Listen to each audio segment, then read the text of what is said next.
Senator Mary Foster floated in zero gravity inside the hidden monitoring station. She was one of only 12 humans who had stayed behind to watch what happened after the exodus. The station was small and well hidden in an asteroid field where no alien sensors could detect it. From here, she could observe the entire Galactic Federation falling apart.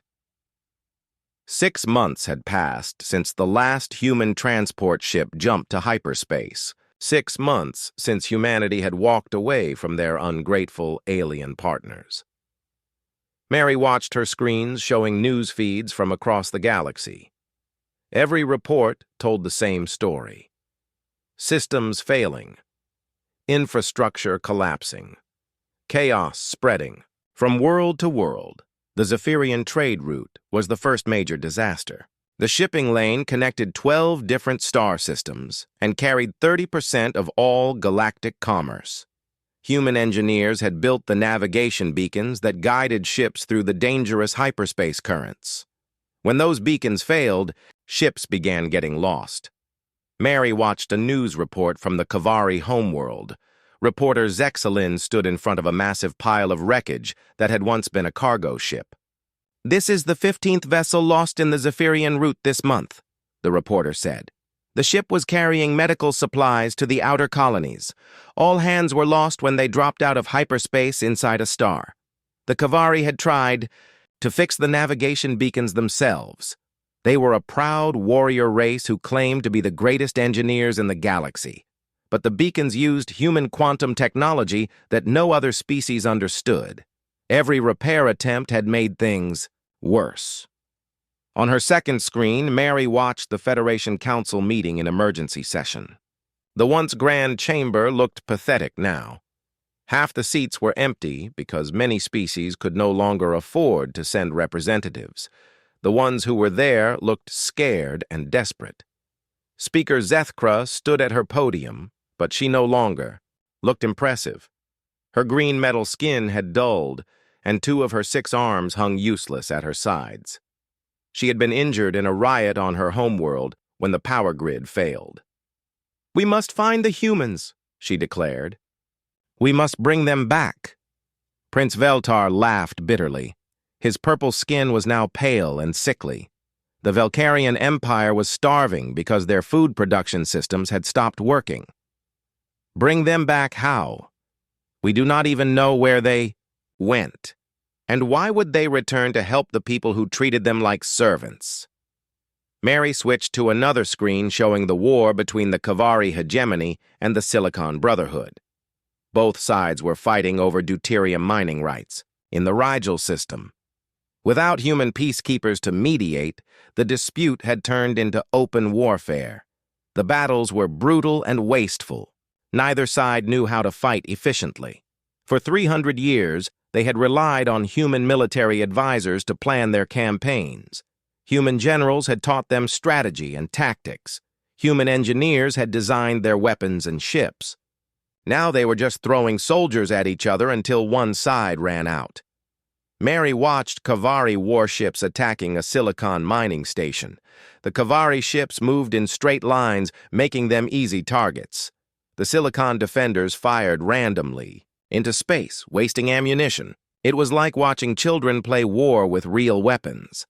On the medical station Hippocrates 7, the situation was even worse. Dr. Charlie Green was the only human left in Federation space with advanced medical training. He worked 18 hours a day trying to save alien patients, but he was just one man. The medical computers contained all the knowledge needed to cure dozens of diseases, but no other species had bothered to learn how to use them. Mary watched security footage from the hospital corridors. Alien patients lay dying in the hallways because there were not enough doctors who understood human medical equipment. The irony was bitter. The same aliens who had called human medicine primitive compared to their superior healing crystals and spiritual treatments were now begging for human help. The economic collapse was spreading faster than anyone had expected.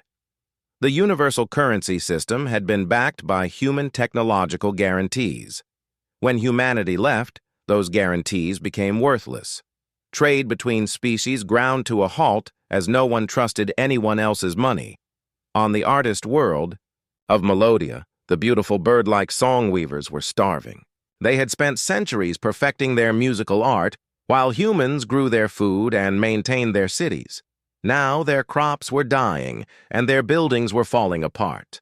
Their songs could not fix broken water pumps or diseased grain. Mary received a coded transmission from Admiral Lisa Park, who was now commanding humanity's new defense fleet. "Status report," the message said. Mary recorded her reply. "Complete infrastructure collapse across Federation space. Estimated 30 billion beings at risk from system failures. Multiple wars have broken out. Economic system has collapsed entirely. Several species are facing extinction-level events." She paused, then added, "No signs of any species attempting to learn human technologies. They are still looking for quick fixes and magical solutions. They want us to come back and solve their problems, not learn to solve them themselves." The screens showed more bad news. The Crystalline Collective's homeworld was going dark as their power systems failed. The Mercanti underwater cities were flooding as the atmospheric processors broke down. The Andromedans were rationing water because their purification plants had stopped working. A priority alert flashed on Mary's main screen. Federation emergency broadcast. She opened the channel and saw a tired-looking Zethkra speaking directly to the cameras. "To our human friends, wherever you are," the speaker said. "We know we made mistakes. We know we did not treat you fairly. Please come back. We are willing to negotiate better terms. We will give you equal representation in the council. We will share technology fairly. We will respect your contributions." Mary almost laughed. It was too little, too late. Humanity had spent 200 years asking for exactly those things. 200 years of being ignored, dismissed, and treated like useful tools instead of partners. The broadcast continued. "Without human assistance, billions will die. Entire civilizations will collapse. We need your knowledge, your skills, your willingness to help. We promise things will be different." But Mary knew the truth. Things would not be different. As soon as the immediate crisis passed, the aliens would go back to their old ways. They would take human help for granted again. They would demand solutions, without offering anything in return. They would call humans servants and expect gratitude for the privilege of serving. The Federation had made its choice long ago. Now they had to live with the consequences. Mary sealed her report and prepared to transmit it to the human fleet. Somewhere out in the dark, between stars, humanity was building something new, something better, a civilization that valued contribution over birthright, competence over politics, and mutual respect over hierarchical dominance. The galaxy was learning a hard lesson about cooperation and respect. Some species might learn it in time to save themselves, others would not. That was their choice to make. Humanity had made its choice. They had walked away, and they were not coming back. Nina Walsh wiped sweat from her forehead and looked out across the golden wheat fields of Haven's Rest. The grain was almost ready for harvest. She had never been a farmer back in Federation space, but life in the new human colonies required everyone to learn new skills. Here on humanity's secret homeworld, former diplomats grew food and former soldiers built houses. Through her binoculars, she watched a Federation scout ship land in the valley below. The vessel looked damaged. Burn marks covered its hull, and one of its engine pods was missing completely. Nina had seen enough ships like this over the past year. Desperate aliens searching the galaxy for their missing human problem solvers. The ship's cargo ramp opened and 3 figures walked out. Nina recognized the tall insectoid shape of Vextar from the Science Council. She had worked with him for 5 years, helping translate human research into formats that alien scientists could understand. Behind him came 2 others she did not know, a Kavari warrior and a Trilaxian diplomat. "Nina, you need to see this," called her neighbor, Joe Martinez. He was jogging across the field toward her, carrying a communication device. Joe had been a Federation security officer before the Exodus. Now he grew vegetables and helped train the colony's defense forces. "Federation ship in the valley," Nina said, handing him the binoculars. Joe looked through them and frowned. 3. Species working together. That's new. Usually they can't agree on anything without humans to mediate. The communication device in Joe's hand crackled to life. "Human colony, this is Science Council Representative Vexitar. We know you are there. We need to talk." Nina and Joe exchanged glances. The humans had known this day would come. Eventually, some of the smarter aliens would figure out how to track human ships. The Federation had been searching for over a year, sending scouts to every system that might hide human colonies. "Should we answer?" Joe asked. "Colony Defense Command already knows they're here," Nina replied. "Captain Martinez will handle it." As if summoned by her words, 6 human fighters appeared in the sky above the valley. They moved fast and silent, using technology that was years ahead of anything the Federation had ever seen. The alien ship looked primitive by comparison. Nina watched through the binoculars as the alien delegation approached the edge of town. People came out of their houses to stare. Children who had been born after the Exodus pointed at the strange visitors. For them, aliens were just stories their parents told about the old days. The aliens walked slowly, their hands visible and empty. They had learned that surprising humans was a bad idea. Reports from across the galaxy told stories of Federation, ships that had tried to capture human outposts by force. Those ships were now drifting wrecks in space. A group of humans met the aliens at the town square.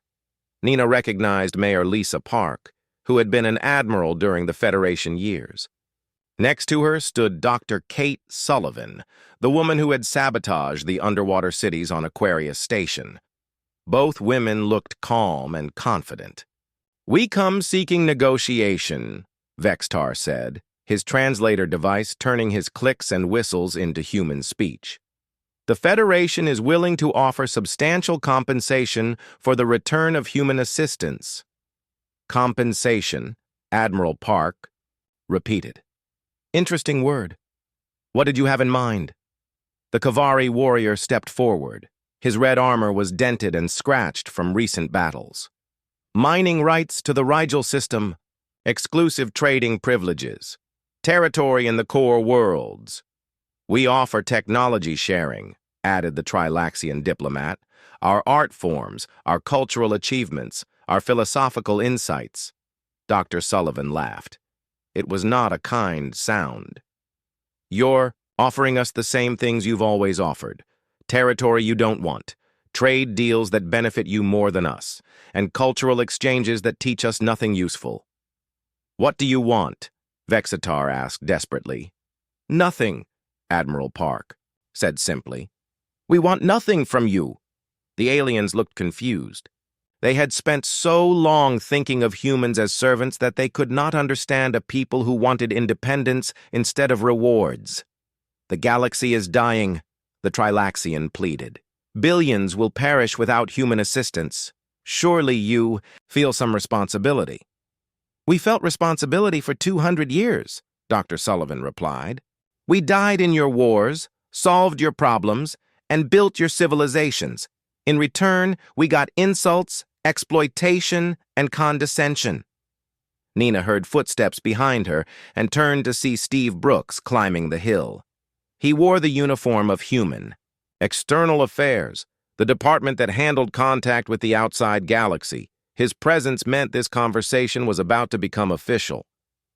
"Commander Brooks," Admiral Park's voice came through Joe's communication device. "Please join us." Steve jogged down the hill toward the town square. Nina and Joe followed at a distance, along with dozens of other curious colonists. The aliens looked nervous as more humans appeared. They had forgotten how intimidating humans could be when they were not trying to be friendly. "Representative Vexitar," Steve said formally, "you're trespassing in human space." "We came to negotiate," Vexitar insisted, No, Steve corrected. You came to demand. You still think you can tell humans what to do. You still believe we owe you something. The Kavari warrior's hand moved toward his weapon. Immediately, 24 human civilians drew pistols and aimed them at the aliens. The movement was smooth and coordinated, like a dance they had practiced many times. I would not recommend that, Admiral Park said calmly. The Kavari slowly moved his hand away from his weapon. He looked around at all the armed humans and realized his mistake. These were not the same humans who had served the Federation. These people had learned to protect themselves. We can offer more, the Trilaxian said frantically. Anything you want. Full Federation membership with voting rights. Seats on the High Council. Partnership instead of servitude. Partnership, Steve repeated thoughtfully. You mean the thing we asked for repeatedly during our 2 centuries in the Federation? The thing you denied us every single time? We were wrong, Vextar admitted. We understand that now. You understand that you need us, Dr. Sullivan corrected. That's not the same as understanding why you were wrong. Nina watched the aliens' faces. They were desperate but still arrogant. They wanted human help, but they still thought they deserved it. They had not learned anything except that life was harder without servants. The Federation Council has authorized me to offer a formal apology, the Trilaxian announced, and reparations for past mistreatment. Keep your apology, Admiral Park said. We don't need it. But people are dying, Vextar shouted. Entire species face extinction. Yes, Steve agreed. And that's tragic, but it's not our responsibility anymore. The aliens stood in shocked silence. They had expected anger, demands for revenge, or at least negotiations for better terms. They had not expected complete indifference to their suffering. You would let the galaxy burn? The Kavari asked. The galaxy is burning because you refused to learn how to take care of yourselves, Steve replied. We taught you everything we could.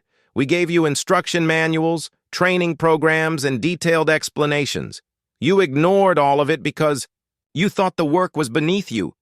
We can learn now, Vextar pleaded. Then learn, Admiral Park said, but learn without us. The human fighters in the sky moved closer, a clear signal that the conversation was over. The aliens looked around desperately, searching for some argument that might change human minds. This is not over, the Kavari warned. Yes, it is, Steve said firmly. Go home, fix your own problems, and don't come here again. The aliens walked back to their damaged ship in defeat. As their vessel lifted off and jumped away, Nina felt a sense of finality. Humanity had made its choice clear. They were not coming back. The galaxy would have to save itself, or it would fall. Either way, it was no longer humanity's concern. 5 years had passed since humanity walked away from the Galactic Federation. Commander Steve Brooks sat in his office on Haven's Rest, reading reports from across human space. The news was good. Very good. Without the constant drain of solving alien problems, human civilization had grown stronger than ever before. The door chimed, and Admiral Tony Clark entered. He was the head of Human Defense Command, the organization that protected the new human. Colonies from any alien attempts at forced contact. Tony carried a data pad and wore a worried expression. We've received another message from the Federation, Tony said, setting the pad on Steve's desk. This one is different. Steve picked up the device and read the message. It was signed by someone called Vel Thara, who claimed to represent a group called the Reformed Council. The language was different from previous Federation communications. No demands, no threats, no assumptions that humans owed them anything.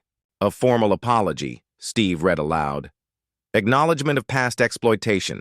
Request for new relationship based on mutual respect and equal benefit. He looked up at Tony. It sounds almost sincere. Almost, Tony agreed. But we've heard apologies before. They always want something. Steve continued reading. The message described the current state of Federation space. Most of the old government had collapsed. Several species had gone extinct when their life support systems failed. The survivors had formed smaller groups focused on learning the basic skills they needed to survive. They're offering to share their cultural and scientific knowledge in exchange for basic technical assistance, Steve said. No political control, no military obligations, just simple trade relationships. Tony frowned. And you believe them? I believe they're desperate, Steve replied. But that doesn't mean they've actually changed. The communication system on Steve's desk activated. Commander Brooks, you have a visitor, came the voice of his assistant. Engineer Rachel Jones from the Development Council wants to speak with you. Send her in, Steve said.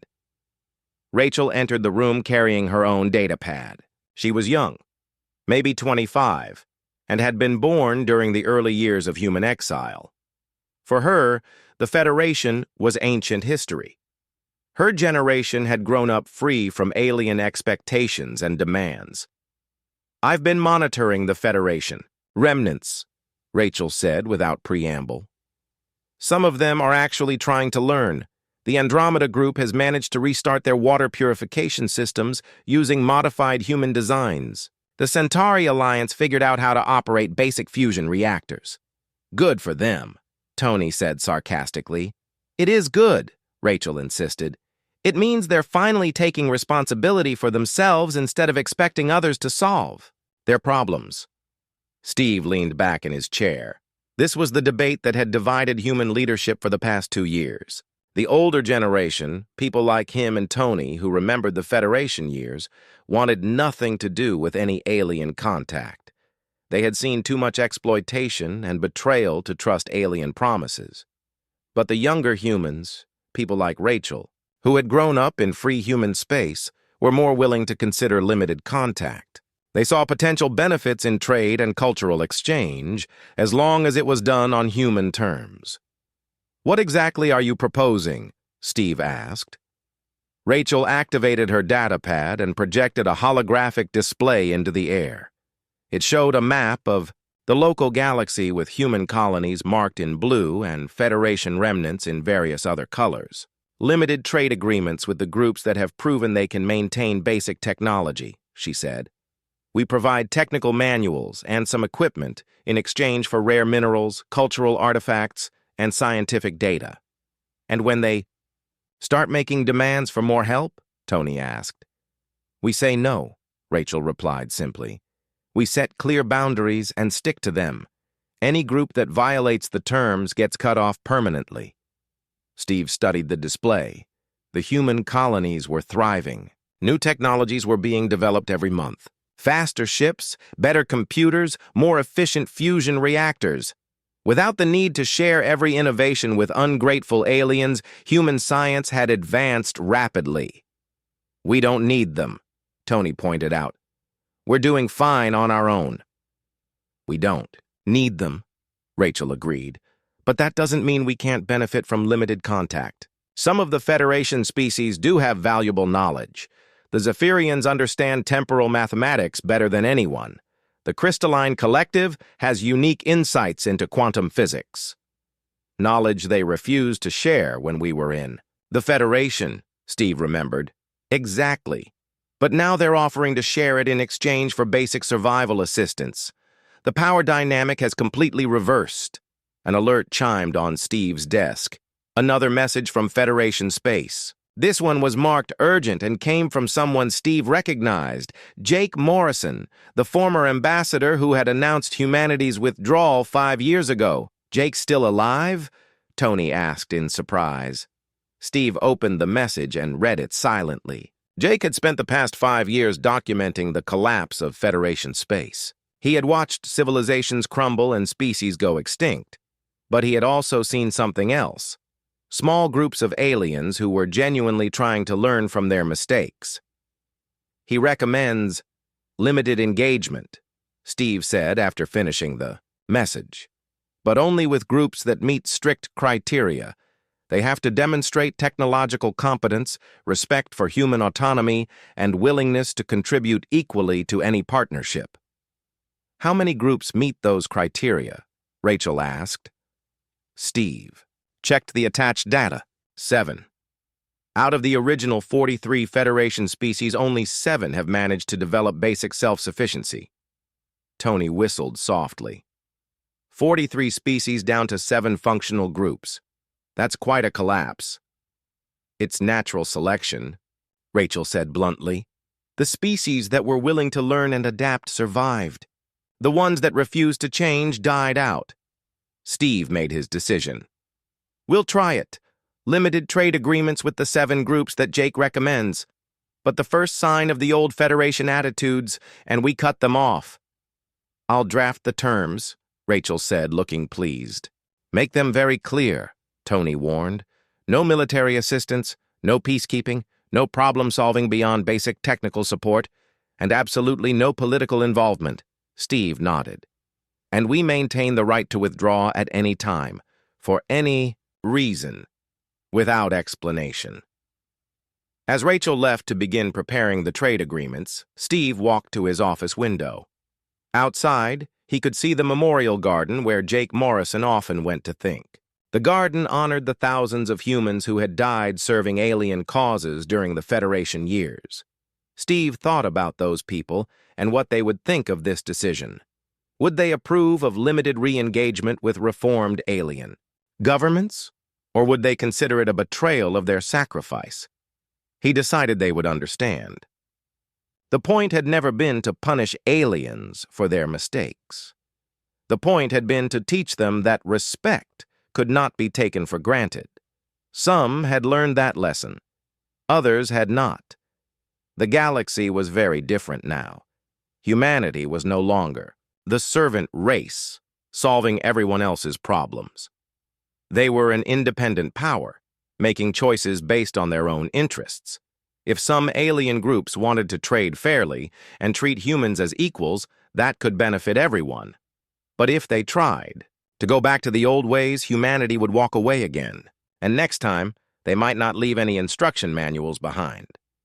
The stars shone brightly outside Steve's window. Somewhere out there, human colonies were building a new kind of civilization, one based on merit instead of politics, cooperation instead of exploitation, and mutual respect instead of hierarchical dominance. It had taken walking away to build something better. Sometimes that was the only way to create real change. Humanity had learned to stand up for itself. The galaxy was slowly learning to respect that strength. The future looked bright for both humans and the aliens wise enough to earn their partnership. As for the rest, they would have to find their own way. Humanity was done carrying the galaxy on its shoulders. The giant space station, called Harmony Prime, floated in the dark void between stars. It was bigger than most cities on Earth. Inside its metal walls, the most important meeting in galactic history was taking place. The main hall was huge, with a crystal table that stretched across the room like a frozen lake. Admiral Jake Morrison sat at the human section of the table. His gray hair was cut short, and his blue eyes looked tired. Next to him sat Lisa Carter, a woman with brown hair who spoke for humanity in diplomatic matters. On his other side was Commander Ryan Brooks, a tall man with dark skin who planned military moves for the human fleet. Around the crystal table sat representatives from 12 different alien species. Each one looked down on humanity like adults, looking at children. The Zephyrians had blue skin and long necks. Their ambassador, Kethaval, spoke in a voice that sounded like he was always talking to someone stupid. The Altarians looked like walking trees with golden bark. Their representative made clicking sounds when he talked. For 3 long months, Jake had listened to these aliens insult his people. Every day brought new ways for them to say humans were too young, too stupid, and too violent to deserve respect. The peace talks were supposed to solve problems about who could live where in space. Instead, they had become a contest to see who could make humans feel the smallest. Jake remembered the first day of talks. He had walked into this room with hope. Humanity had just discovered faster-than-light travel 20 years ago. They had built colonies on 15 worlds, and made contact with the galactic community. Jake thought this was humanity's chance to join the big family of space-traveling species. He was wrong. The first insult came from Ambassador Kethval during the opening ceremony. "Welcome to the children's table," the blue-skinned alien had said, with a laugh that sounded like breaking glass. "Perhaps you can learn something from the adults in the room." Lisa had squeezed Jake's arm under the table to keep him from standing up. "Stay calm," she had whispered. "We need this." But Jake was not feeling calm now. Yesterday, the Council had voted on humanity's request to colonize 5 more star systems. The vote was not even close.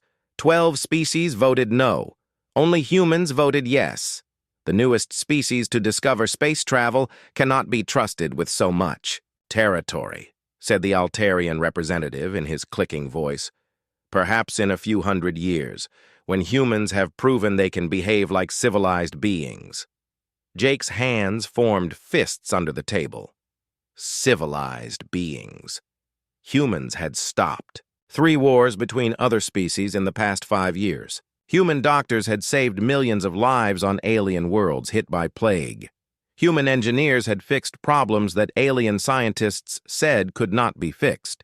But none of that mattered to these creatures who thought age was the same as wisdom. Today was supposed to be the final vote. The Council would decide how much space humanity could have. Jake already knew the answer. He had heard the aliens talking in the hallways. 3 star systems. That was all they would give humanity. 3 tiny systems for a species of 8 billion people who had colonies on 15 worlds. The Council. Chairman was a creature that looked like a walking rock pile. His name was Mordek, and his voice sounded like grinding stone. "The Council has reached its final decision on the human expansion request," he announced. Jake watched the alien faces around the table. Some looked bored. Others looked pleased. With themselves. None of them looked at the human delegation with anything that might be called respect. After careful consideration of all factors, Mordek continued, the Council grants humanity colonization rights to 3 star systems in the Outer Rim. This decision reflects the Council's assessment of human maturity and readiness for galactic citizenship. 3 systems. Jake felt something cold and hard form in his chest. Lisa's face went white. Ryan's jaw muscles tightened, but he said nothing. Ambassador Kethval stood up with that same glass-breaking laugh. The Council shows great generosity to such a young species. Perhaps humans will learn to be grateful for what they are given instead of demanding what they have not earned. The hegemony representative, a tall gray creature called Velthar, nodded, his long head. Indeed. 3 systems should be more than enough for a species that has barely learned to leave its homeworld. Perhaps in another 1,000 years, humans might be ready for true galactic citizenship. Jake felt the words hit him like physical blows. 1,000 years. These aliens expected humanity to spend 1,000 years proving they deserved to be treated as equals. 1,000 years of being talked down to like children. 1,000 years of begging for scraps from the galactic table. The cold thing in Jake's chest grew larger. He thought about his grandson back on Earth, just learning to walk. These aliens wanted that boy's great-great-great-grandchildren to still be bowing and scraping for alien approval. No. Jake stood up slowly. The room went quiet. Every alien eye turned to look at him. He could feel Lisa's hand trying to pull him back down to his seat, but he gently moved away from her touch. "Gentlemen, ladies, and respected beings," Jake said. His voice was calm and steady. It carried across the silent room like a bell. "Humanity thanks the Council for this educational experience." He reached down and gathered his papers with slow, careful movements. Each page made a soft sound as he stacked them together. The aliens watched him like they were watching a bomb that might explode. "We'll be taking our leave now," Jake continued, still in that same calm voice. "Permanently." Lisa and Ryan stood up with him. Lisa's face was pale, but her back was straight. Ryan's dark eyes were hard as stone. Neither of them said a word. Jake looked around the table one last time. He saw Kethval's mouth hanging open in shock. He saw Velthar's gray face twisted in confusion. He saw a dozen alien faces that could not understand what was happening. "Good luck with your galactic civilization," Jake said. Then he turned his back on them all. The three humans walked toward the door. Their footsteps echoed in the huge room. Behind them, Jake could hear the aliens starting to whisper and click and buzz in their different languages. Some sounded angry. Others sounded confused.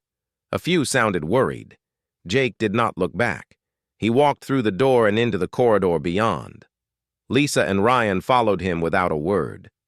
The door closed behind them with a soft hiss. They had just walked away from the galactic community.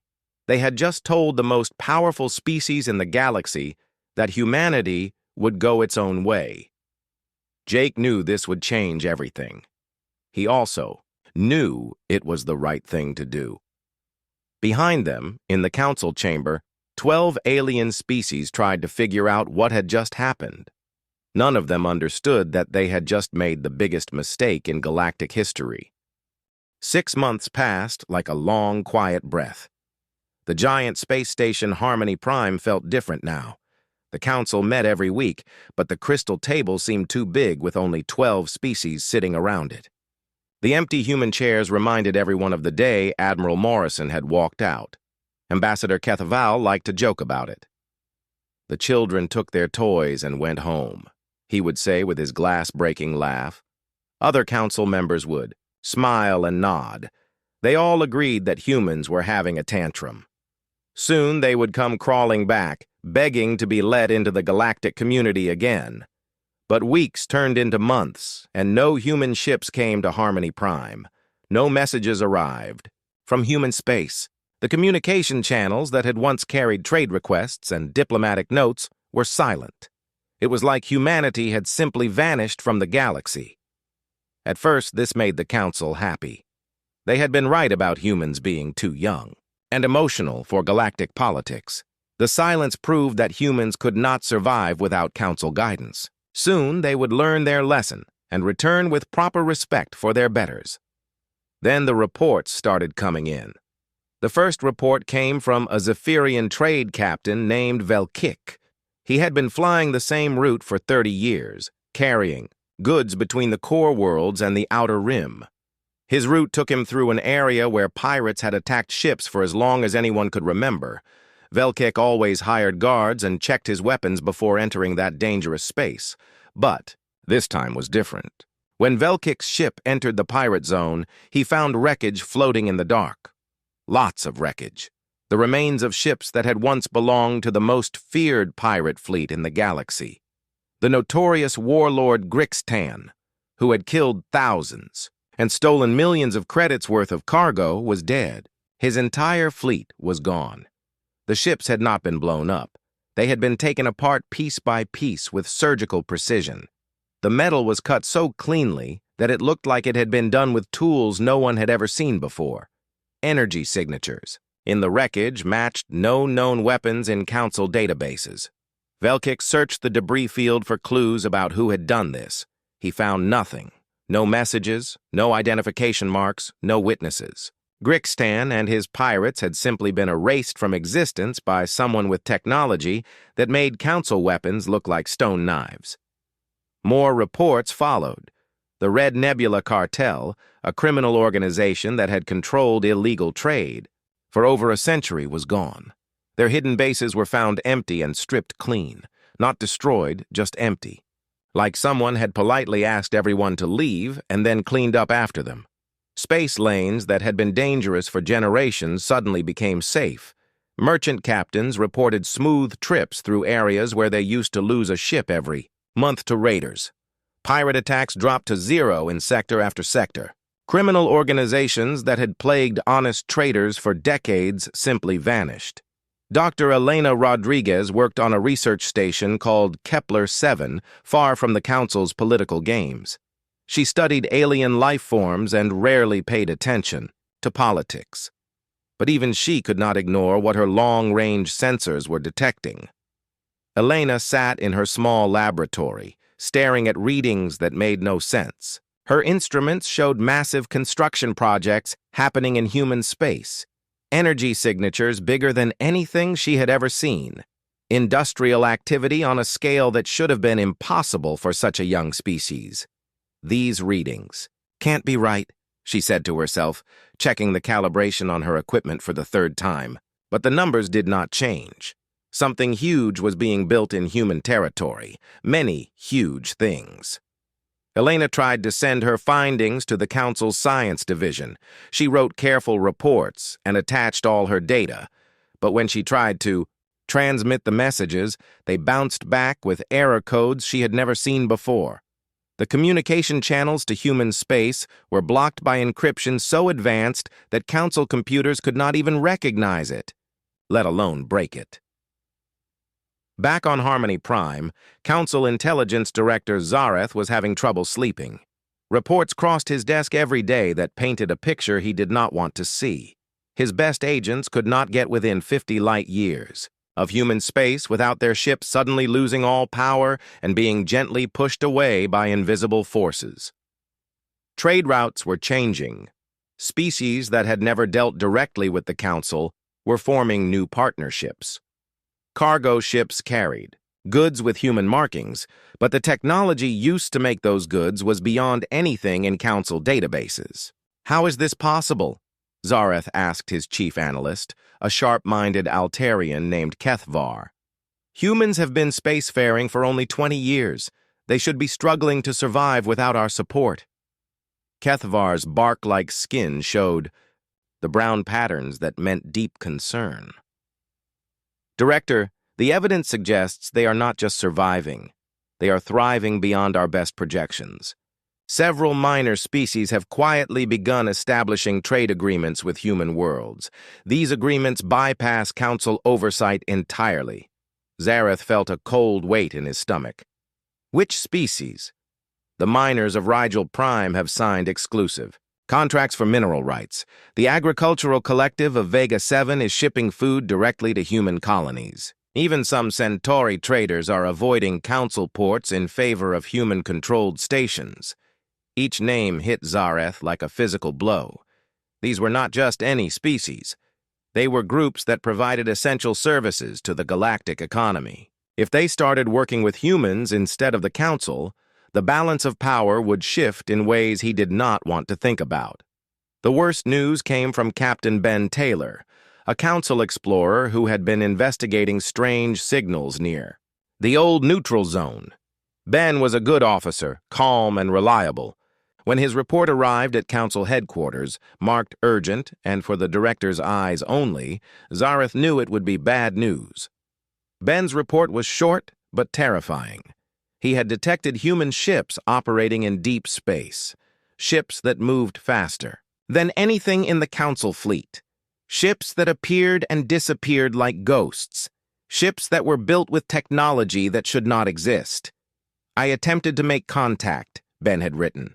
The human vessels acknowledged my presence, but declined to identify themselves. They were polite, but firm. They told me that human space is now off-limits to Council ships. This was not a threat. It was simply a statement of fact. Zareth read the report 3 times. Each time, it said the same impossible thing. Humans had technology that made Council ships look primitive. They had declared their space off-limits and apparently had the power to enforce that declaration. On Harmony Prime, the weekly Council meetings began to feel different. The jokes about humans having a tantrum became less frequent. Ambassador Bias. Kethaval still made his comments about children taking their toys, but other Council members no longer laughed as much. The silence from human space was becoming louder than any message. It said that humanity did not need the Council's approval to survive. It said that they were doing fine on their own. It said that maybe the Council had made a mistake when they treated humans like ignorant children. But the Council could not admit that mistake. To do so would be to question the entire system that had kept them in power for thousands of years. The hierarchy that placed older species above younger ones was the foundation of galactic civilization. If humans could succeed, outside that system, what did that say about the system itself? So the council members sat around their crystal table and pretended everything was normal. They made their usual votes and gave their usual speeches. But each empty human chair was a reminder that something had changed. The galaxy was not the same as it had been 6 months ago, and somewhere in the darkness between stars, humanity was, building something new, something the council could not see, could not understand, and could not control.